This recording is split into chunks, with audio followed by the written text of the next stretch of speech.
बहुत तेज हो रहा है, बहुत तेज हो रहा है।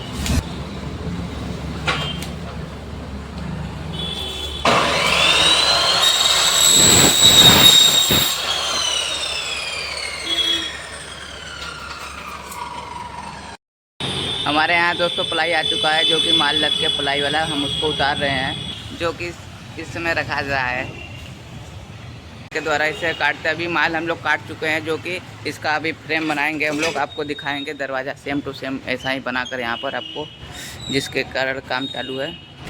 तो आप कुछ बोलना चाहते हैं?